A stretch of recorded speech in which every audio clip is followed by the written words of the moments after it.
오늘은 사순절 두 번째 주일입니다. 주님이 주시는 복음서의 말씀은 누가복음 13장 31절부터 35절입니다. 바로 그때에 몇몇 바리새파 사람들이 다가와서 예수께 말하였다. 여기에서 떠나가십시오. 헤롯 왕이 당신을 죽이고자 합니다. 예수께서 그들에게 말씀하셨다. 가서 그 여호에게 전하기를 보아라, 오늘과 내일은 내가 귀신을 쫓아내고 병을 고칠 것이요 사흘째 되는 날에는 내 일을 끝낸다 하여라.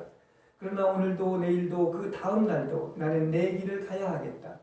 예언자가 예루살렘이 아닌 곳에서는 죽을 수가 없기 때문이다. 예루살렘아 예루살렘아, 예언자들을 죽이고 내게 파송된 사람들을 돌로 치는구나. 암탉이 제 새끼를 날개 아래 품듯이 내가 몇 번이나 내 자녀를 모아 품으려 하였더냐.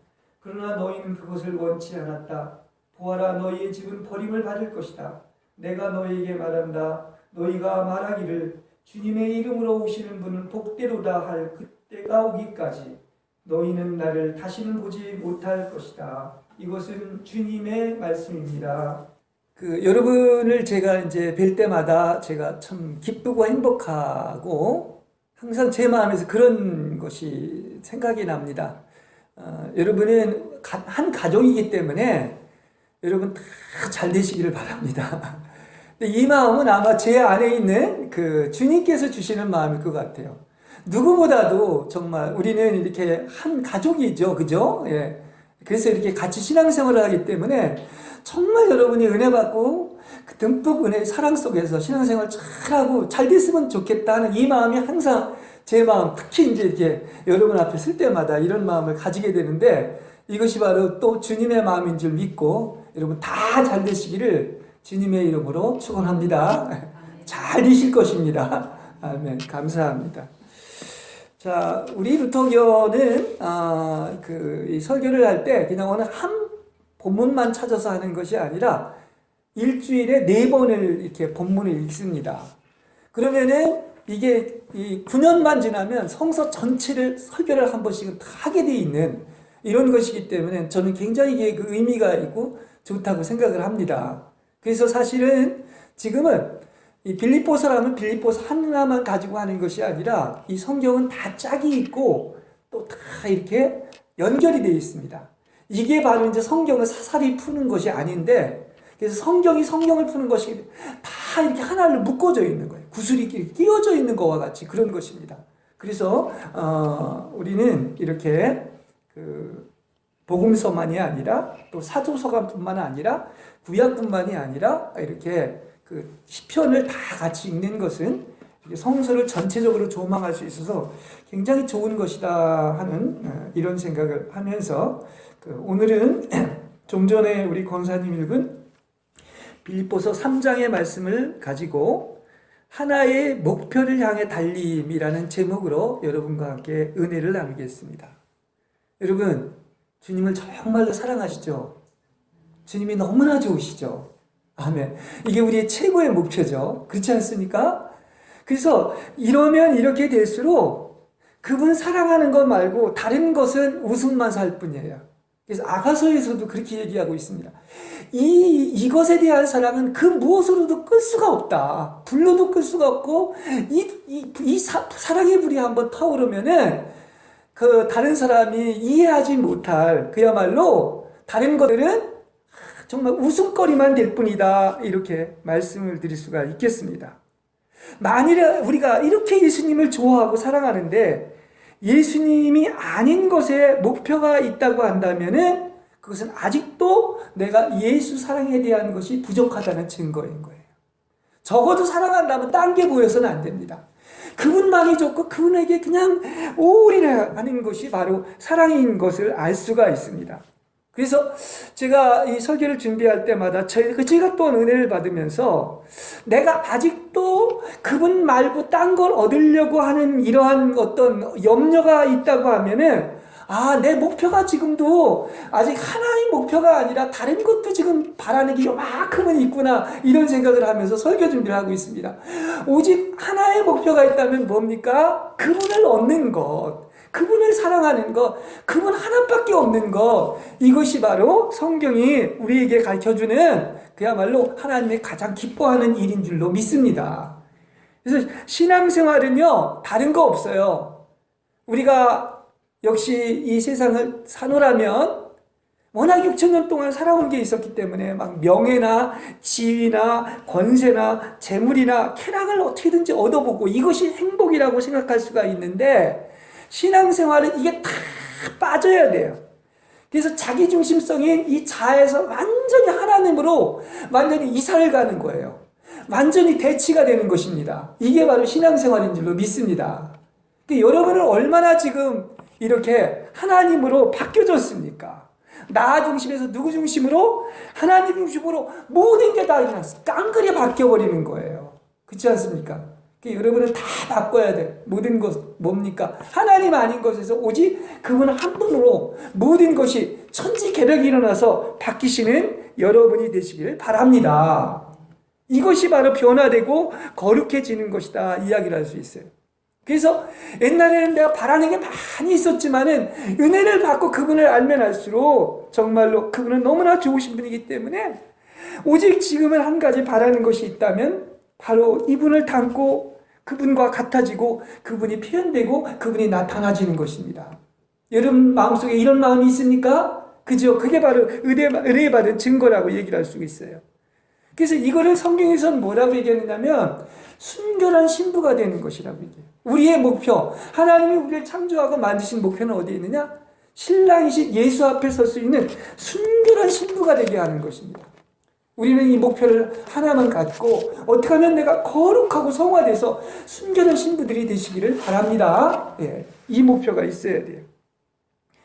순결한 신부, 내가 순결한 신부인가 한번 비춰보시길 바랍니다. 순결한 신부의 특성은 뭐냐면 티나 주름이나 그 밖에 추한 점도 없이 거룩하고 흠없는 아름다운 모습으로 당신 앞에 서시게 하려는 것이다. 이렇게 얘기를 할 수가 있습니다.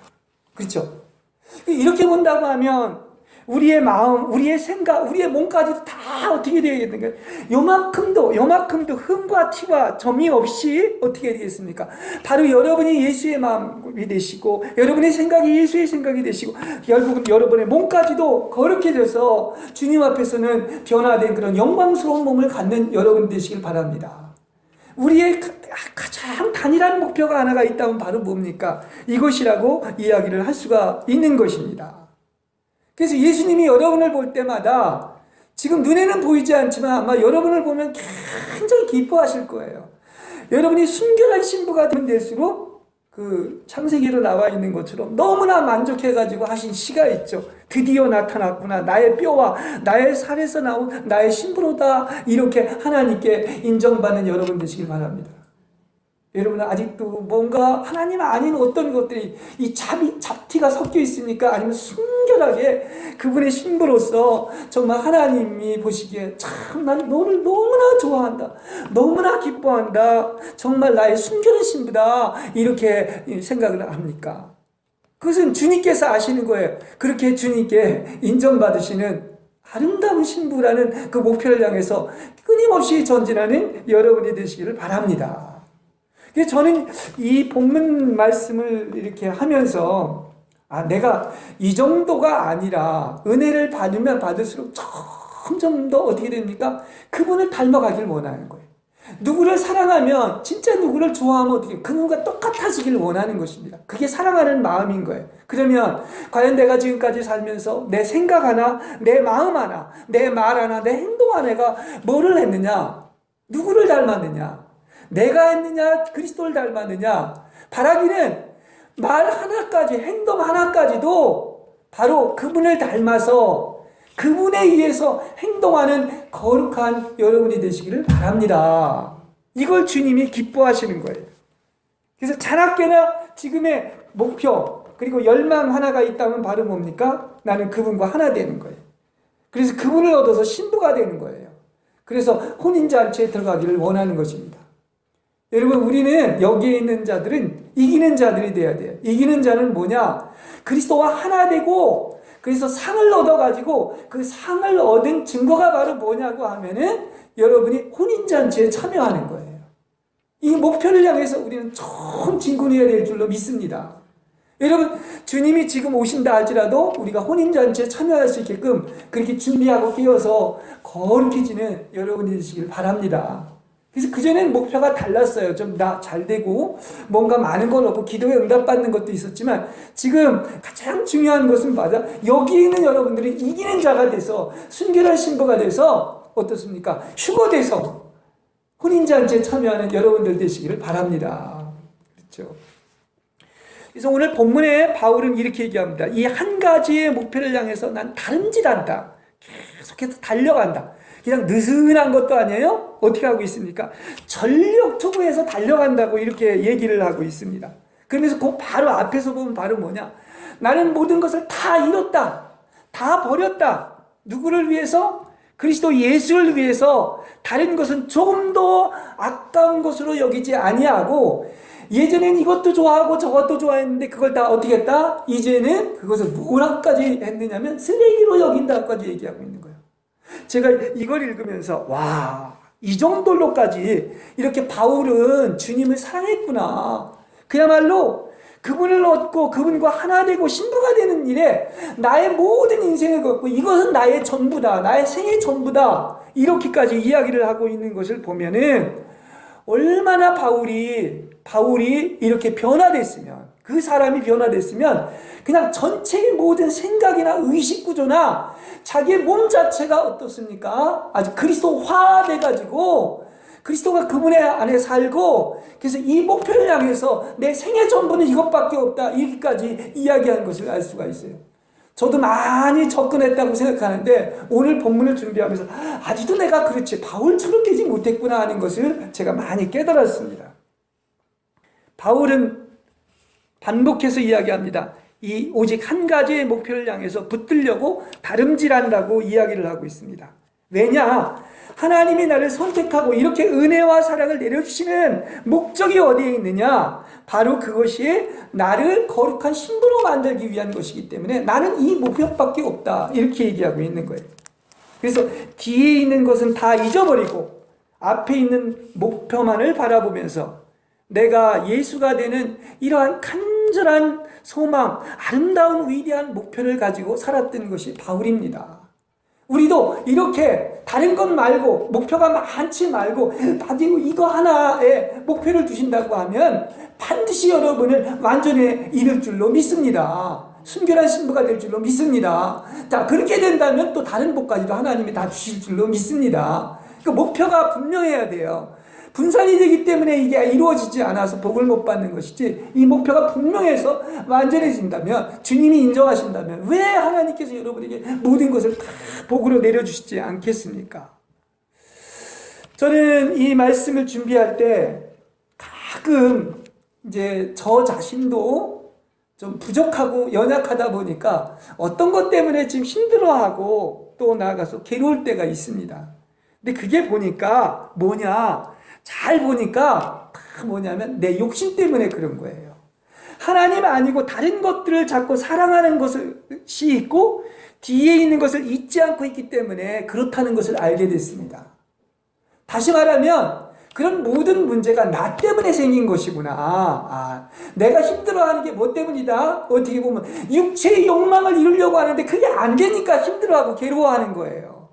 진짜 주님 사랑하는 열망이 있고 그분에게 깊이 들어간다고 한다면 그런 것들이 큰 비중과 영향을 차지하지 않을 줄로 믿습니다. 여러분에게 최고의 영향을 미치는 게 뭡니까? 예수 말고 다른 것이 여러분에게 영향을 미친다고 한다면 그건 아직도 그런 것들이 귀한 것이고 그걸 사랑하는 기 때문에 그런 일이 생기는 것이지 그렇지 않다고 한다면 어떻게 되겠습니까? 그야말로 우리는 그분 사랑함으로 말미암아 어떻게 됩니까? 정말 만족을 얻을 수가 있고 그래서 능력이 나타날 수가 있고 그러므로 말미암아 어떻습니까? 세상의 모든 것도 다 다스리고 지배하고 정복하고 이럴 줄로 믿습니다. 세상께 여러분한테 힘들게 안 한다니까요. 고통을 안 준다니까요. 그것은 왜 그렇습니까? 내가 그걸 사랑하고 얻지 못해서 그런 힘든 일이 생겼다는 것을 알 수가 있습니다. 그래서 우리 천국 백성들은 그런 것들이 문제가 되어서는 안 됩니다. 세상 것 때문에 먹고 마시고 입는 것, 또 나아가서 어떤 명예를 얻는 것, 쾌락을 얻는 것, 그리고 부를 얻는 것, 이런 것들은 하나님의 생명을 가진 사람들은 그것에 대한 초월한, 염려하는 생명이 아닌 것이죠. 그걸 다 이긴 생명인 것이죠. 그리고 하나님께서는 모든 것을 이미 다 예비를 하셨습니다. 버리지 않는다고 했습니다. 모든 복을 주신다고 했습니다. 그러니까 그 본래만 잡고 있다고 한다면은 어떻게 되겠습니까? 그런 거 염려하고 걱정하는 것보다 훨씬 더 그야말로 말할 수 없을 만큼 풍성한 은혜와 사랑 속에서 행복을 누리며 살 수가 있는 거예요. 그렇죠?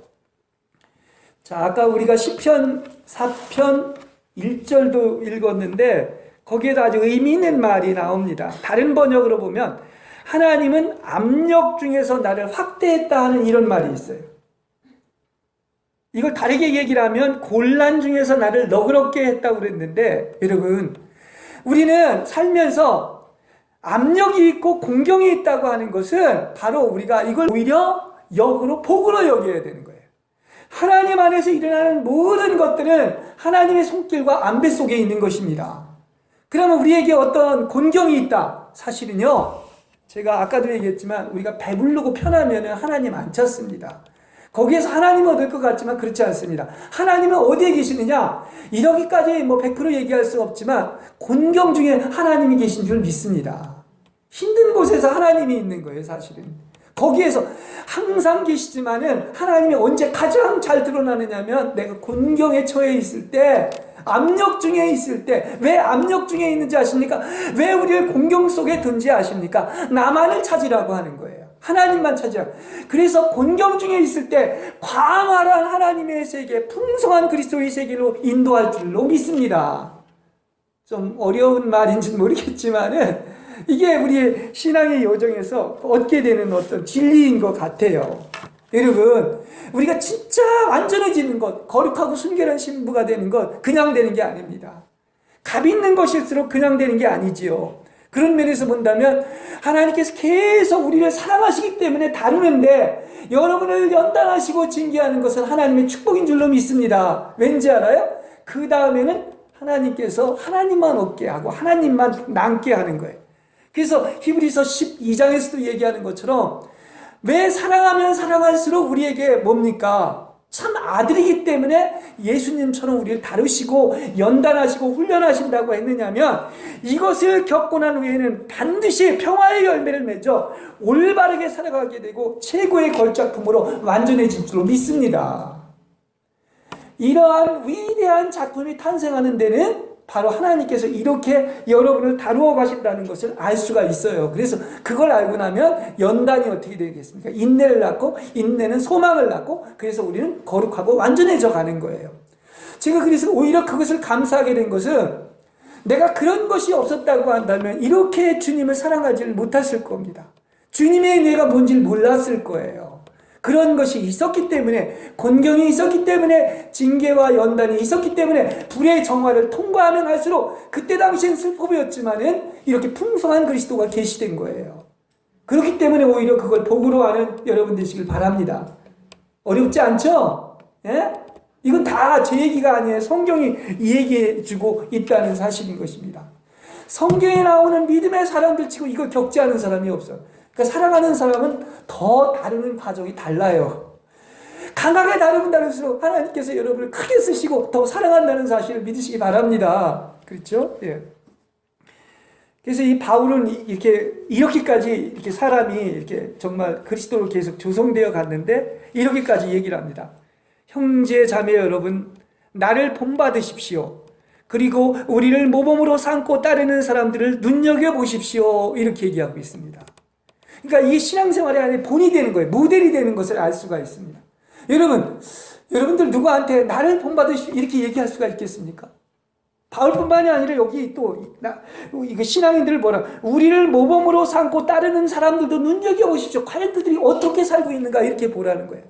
성경을 보면 볼수록 그렇구나. 근데 너무나 이 성경하고 거리가 멀게 사는 크리스찬들이 너무나 많죠. 그죠? 그렇지 않습니까? 예수 믿음에도 불구하고. 사실 성경이 얘기해 주는 것은요, 그냥 예수 믿고 구원 얻고 우리가 천당 간다는 것은 가장 기본적인 출발에 불과한 거예요. 이제 이거에서 벗어나야 돼요. 교인들이 이래서는 안 됩니다.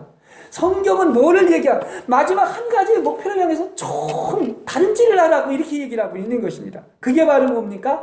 완전한 사람, 성숙한 사람, 거룩한 신부가 되는 여정에 있다는 것을 우리가 알아야 될 것입니다. 그런 데 있어서 바울처럼 그 믿음의 선지들처럼 나를 본받으라고 이렇게 얘기하고 있는 것입니다. 이게 신앙생활인 거예요. 그러니까 우리가 이 정도로까지 예수를 얻고 하나 되려고 하고 있습니까? 그렇습니까? 성경을 읽으면 우리도 그래야죠. 그렇지 않습니까? 성경 얘기가 내 얘기니까. 제가 이것을 읽기 앓고는 있었지만, 내가 정말 다른 것은 다 쓰레기가 될 정도로 다 버리고 잊고 세상 것에 전혀 영향을 받지 않고 이렇게 불타는 주님을 사랑했었는가 하는 것을 이렇게 보면서 바울은 이 정도까지 사랑했는데 나는 아직도 여기에까지는 가지 못했구나 하는 걸 깨달았습니다. 나의 부족함을 알았습니다. 내가 이 정도까지는 아니었구나. 아직도 하나님 아닌 것을 이만큼 붙들고 자꾸 그걸 가지고 미련을 갖고 또 고민하고 또 나아가서 괴로워한 적도 있음을 솔직히 고백합니다. 근데 그게 아니라는 것을 알게 됐습니다. 자, 이제 사순절 두 번째 주일인데 우린 사순절을 맞이하면서 주님이 순환 예고를 하시면서 이렇게 얘기합니다. 예수님은 오늘도 내일도 다음 날에도 내 길을 가고 사흘째 되는 날이면 내 일을 마친다고 말씀하셨습니다. 우리의 인생의 여정도 이와 똑같은 것입니다. 여러분, 오늘도 내일도 그 다음에 4일째 나이를 마친다고 하는 것은 우리도 하나님이 여러분을 부르셔서 그분이 들어와 있기 때문에 여러분은 하나의 목표를 향해 가지고 완성되시길 바랍니다. 완주하시길 바랍니다. 그게 완전해지는 것이고 거룩한 신부가 되는 거예요. 중간에 서 있으면 안 된다는 것을 우리한테 얘기해 주고 있는 거예요. 근데 왜 십자가의 사랑이 이토록 귀하냐고 하면은 주님이 그것을 하신 것은 여러분들이 완전해지길 원해서 그렇게 하신 거예요. 다시 말하면 많은 신부들을 낳기 위해서 그 일을 하신 것입니다. 그래서 어떻게 보면 이 죽음이라는 것이 인간적인 관념으로 생각할 때는 부정적으로 느껴지지만 그게 아닙니다. 죽어야 복이 오는 거예요. 그래서 성경에 보면 어떻게 합니까? 계시록에는 창세전에 주님이 죽었다고 하는데 이 죽었다고 하는 의미는 본래는 우린 죽은 게 아니에요. 우리 예수 믿는 사람은 잠들었다고 그럽니다. 여러분, 아담을 깊이 잠들게 하시고 거기서 갈빗뼈치에서 여자로 만들었다는 훌륭한 목적은 뭐를 얻기 위한 거야? 뭐를 얻기 위한 것입니까? 바로 순결한 신부를 얻어서 한 몸 되기 위한 것임을 알 수가 있습니다. 그러면 예수님이 3일에는 모든 일을 마치고 이제 죽어야 된다고 하는 이 얘기를 한 건 바로 뭐냐? 아주 적극적인 의미가 있습니다. 무슨 의미가 있느냐? 여러분, 생명을 낳으려면 어떻게 하죠? 해산의 수고가 있는 거예요. 그냥 낳는 게 아닙니다. 거의 죽었다고 했을 때 생명이 나온다고 하지 않습니까? 해산의. 근데 이건 바로 뭡니까? 그냥 죽었다는 게 예수의 피로 우리의 죄를 사해줬다는 이런 소극적인 의미도 있지만 더 적극적인 의미는 창세전에 하나님께서 죽었다고 하는 것은 바로 뭐냐? 많은 아들들을 산출해내는 거예요. 다시 말하면 완전한 거룩한 신부를 만들기 위한 것임을 여러분 아시기를 바랍니다. 이게 죽음의 의미인 것입니다. 생명의 원리인 것이에요. 여러분, 정말 귀한 걸 원한다, 완전해지길 원한다, 값진 것을 원한다고 한다면 바로 거기에는 분명히 완주를 해야 되고 대가가 값어치를 치러야 될 줄로 믿습니다. 귀한 것일수록 대가 치르지 않은 게 어디 있습니까? 그죠? 공부도 마찬가지요, 삶도 마찬가지요. 훌륭한 일을 이루는 것으로 저절로 공짜로 되는 게 아니란 말입니다. 그래서 위대한 탄생은 반드시 죽음 위에 부활에 이르게 되는 것이고 이것이 바로 내 몸에 예수를 낳아서 완전해지게 하는 과정임을 아시기를 바랍니다. 여러분, 부활했습니까? 사순절이라 이렇게 얘기하는 겁니다. 여러분, 부활했습니까? 그 부활하면 부활하려면 죽어야 돼요. 근데 이걸 부정적으로 보면 안 됩니다. 폭된 거예요. 오직 예수를 낳기 위해서, 예수로만 되기 위해서 예수 아닌 것들이 다 못 박히는 거예요. 십자가에 못 박히는 거예요. 이것이 바로 부활과 십자가의 의미다, 이렇게 얘기할 수가 있습니다. 그래서 우리는 이렇게 부활의 영역 아래에 들어가서 완전해지려고 한다면 끝내는 것이 복입니다. 끝내는 것이. 이거 자꾸 안 끝내려고 하고 안 이사 가려고 하는데 그게 아닌 거예요. 오히려 은혜를 받으면 받을수록, 하나님이 은혜를 주시면 주실수록 하나님 아닌 것들을 다 끝내게 하실 줄로 믿습니다. 이게 바로 정화의 불길 속에 들어가게 하는 거예요. 옛것, 나에게 유익했을 것, 뒤에 있는 것, 하나님 아닌 것, 특히 내 중심성, 이기주의, 그리고 자아를 사랑하는 이런 것들이 다 끝날수록 놀랍게도 어떤 일이 일어나느냐, 나중에 그리스도로만 남고 그리스도만 채워지고 그리스도만 완전히 우뚝 서게 될 줄로 믿습니다. 이걸 알고 나서는 주님, 나는 이제 내가 살기를 원하는 게 아니라 내가 끝나기를 원합니다. 성령님께서 역사하시고 파쇄해 주셔서 내가 완전히 끝나게 하시죠. 그러면 놀라운 결과가 나타나는데 그게 바로 뭐냐? 그야말로 주님이라는 목표가 완성이 돼가지고 여러분은 그야말로 어떻습니까? 하나님의 목적이 여러분을 통해서 다 이루어지게 되는 것입니다. 그렇죠? 그렇습니다. 어느 정도까지냐? 성경은 완전히 이르기까지 원하는 거예요. 둘이 있으면 같이 안 돼. 재물과 하나님을 섬길 수가 없어. 하나님과 세상을 겸할 수가 없는 것입니다. 한쪽이 이루어지면 한쪽엔 굳건히 세워지는데 그게 바로 뭐냐? 하나님이 원하시는 것은 그리스도만으로 여러분에게 건축이 되기를 원하는 거예요. 그렇죠? 이걸 바로 뭐라고 하느냐면 이게 금과 은과 보석이 된 거예요. 여러분은 타는 어떤 세상 것, 육체적인 것, 나무와 집과 어떤 그런 성분이 다 소멸되시고 오직 그 보석으로 반짝반짝 빛나는 그런 금과 은과 보석의 성분만 남는 여러분이 되시길 바랍니다. 이게 바로 아름다운 신부가 되는 거예요. 그래서 이 사순절을 맞이해서 우리는 사실은 오히려 은혜를 받으면 받을수록 주님, 저는 죽기를 원합니다. 그럼 죽기를 원한다고 하는 것이 성령이 하시는 일이지 내 스스로는 못 죽어요. 근데 하나님의 은총이 임하면 어떻게 된다? 하나님께서 여러분을 죽여주시는 거예요. 하나님 아닌 다른 것들을 다 죽여주시는 거야. 그러니까 이게 생각이 확 뒤집어지죠. 그죠? 인식이 전환이 일어난다. 내 중심적일 때는 모든 게 그냥 하나님도 내 중심이 돼버리는 거야. 그러니까 내가 잘 되고 내 기도에 응답받고 내가 뭐 어떻게 하는 건데 인식이 바뀌어질수록 어떻게 된다? 오직 하나님만 남게 되고 내 안에서 그리스도만 이루어질 수 있다면 하나 되고 연합될 수 있다면 나는 다른 것 아무것도 의미 있는 게 없다. 나에게 영향을 미칠 수가 없다. 이렇게 여러분 속에서 정말로 그 대벽이 전환이 일어나는 여러분 되시기를 바랍니다. 이게 예수 믿는 과정이라는 거예요. 그렇죠? 여러분 얼마나 전환이 일어났어요. 천동설이 지동설이 되는 것처럼 우리가 분명히 알아야 될 것은 우리 예수 믿는 사람은 여러분 하나님께서 여러분과 계속 끝날까지 함께 하시고 여러분을 끝까지 지켜주십니다. 근데 왜 우리한테는 여러 가지 곤경도 있고 여러 가지 어려운 일도 일어납니까? 그러나 분명히 여러분 들으시기 바랍니다. 그것은 모두 다 하나님의 안배하시고 하나님의 손길 속에 있다는 사실을 믿으시기 바랍니다. 그럼 별로 문제될 게 없어요. 근데 왜 그런 것이냐? 너무나 오히려 사랑하시기 때문에 뭐 하기 위한 것이다? 여러분에게 그리스도를 계속해서 분배하고 다른 것은 다 불에 소멸되게 하셔가지고 어떻습니까? 그리스도로 완전해지게 위한 과정임을 아시길 바랍니다. 이게 바로 모든 것이 합력하여 선을 이루는 거예요. 그러니까 우리가 얼마나 인식이 많은 부분에서 달라져야 하는지를 알 수가 있습니다. 바울이 그런 얘기를 하죠. 나는 약함을 오히려 영광으로 알고 자랑한다. 내가 모욕당할 때, 빈곤이 있을 때, 박해와 공공까지도 난 기쁘게 달게 받을 수가 있다.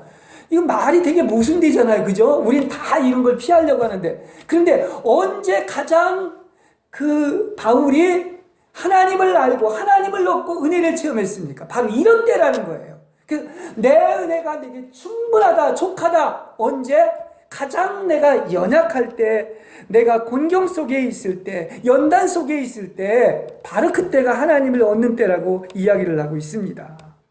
이게 바로 항상 얘기하는 것처럼 자아에서 그리스도로 모든 것이 다 이사가는 거예요. 아직도 남아있는 게 있습니까? 나에게서 여러분 100% 그리스도로 이사하는 여러분 되시길 바랍니다. 그렇죠? 사실 우리에게 있는 이런 행복하지 못한 부분, 시비와 원망, 그런 모든 염려, 사탄의 유혹이 다 어디서 나오느냐? 사실은 하나님 아닌 것들, 내 자아에서, 내 중심적인 이런 욕심에서 나오는 것, 육체에서 나오는 것이지 절대로 영 안에 있으면 그런 걸 다 넉넉히 이기게 되는 것입니다.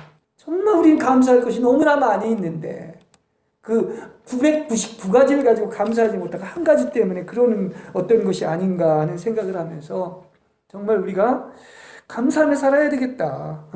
이 숨쉬고 살고 이렇게 건강하고 이런 모든 것들이 복 아닌 것이 없는데도 불구하고 그렇지 않은 어떤 것들, 세상 것들 때문에 그걸 괴로워하고 염려하고 힘들어한다고 하면 그것은 아직도 완전하고 거리가 너무 먼 것이다, 이런 생각을 하게 됐습니다. 은혜를 받는 사람들의 특징을 보니까 바로 뭐냐고 하면 배부른 사람들 못 봤습니다. 교만한 사람 못 봤습니다. 그렇습니다. 굶주리고 가난하고 겸손할 때 역시 어떻습니까? 하나님을 찾고 은혜를 받게 되는 거예요. 내가 배부른데 뭐 하나님을 찾겠어요. 오히려 자식도 마찬가지인 것이고요. 이 배불렀던 사람들은 진짜 철도 안 나고 감사할 줄 몰라요. 자식도 마찬가지. 제일 충성하고 효도하고 부모한테 잘하는 게 낮은 자리에 천벌받고 젊어서 사성도 고생도 해봤던 그런 자녀들이 부모에게 효도하는 거예요.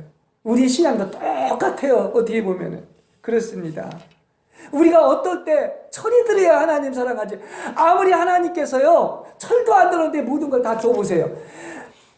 10,000가지, 999가지를 줬는데 한 가지 안 줬다고 막 그렇게 욕심 부린다니까요. 우리 인간의 욕심이 그렇다니까요. 근데 그게 아니에요. 정말 이게 헛된 게 아니고 이렇게 귀한 것이구나, 값어치는 것을 알고 고생을 해본 사람은 어떻습니까? 점점 더 하나님 사랑하지 말라 그래도 하나님 사랑하게 돼 있고 하나님을 찾게 돼 있는 거예요. 배불른 사람 절대 안 찾습니다. 내가 똑똑해서 잘된 걸로 생각하지. 그래서 그런 것을 볼 때마다 이거 나 자신과 겸손이 이게 가난이 복이구나 하는 것을 알게 되었습니다. 왜냐? 하나님이 여러분을 연단하는 최상의 도구로 정말로 어떻습니까? 이런 것들이 여러분을 세상과 육체와 욕심과 다해서 멀리 정말로 이사가고 처리하게 만들 줄로 믿습니다. 이 처리받는 게 복인 거예요. 그래서 제가 오늘 본문 이제 마지막 결론을 맺습니다. 저도 하나님 나름대로 사랑하고 또 하나님의 은총으로 많이 그래도 이제 어떻습니까? 나의 여정에서 많은 길을 다 이렇게 걸어왔어요. 마라톤을 따지다면 42.19km 중에서 그래도 아마 많은 어떤 여정을 통과해 왔다고 생각을 합니다. 근데 오늘 본문을 느끼면서 수없이 제가 설교도 하고 읽은 본문이지만은 바울이 이 정도까지 예수를 사랑했구나. 예?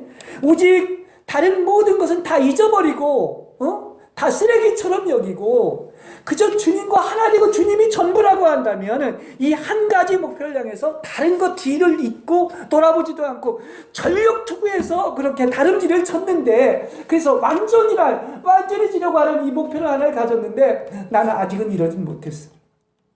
이게 깨달아지더라고요. 그렇습니까? 그래서 이런 마음이 임하고 나서 이제 어떻습니까?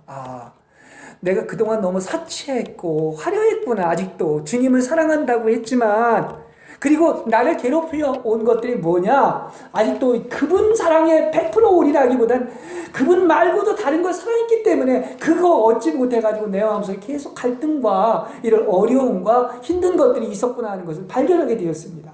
그래서 이왕이면 어떻습니까? 우리는 완전히 이루어야 되기 때문에 오늘 빌립보에서 얘기해 준 것처럼 바울 정도로까지, 이 정도로까지 어떻습니까? 정말로 주님 사랑하시고 예수를 얻어서 하나 되고 완전한 한 가지의 목표를 이루는데 정말로 다름질하는 여러분이 되시기를 주님의 이름으로 간절히 축원합니다.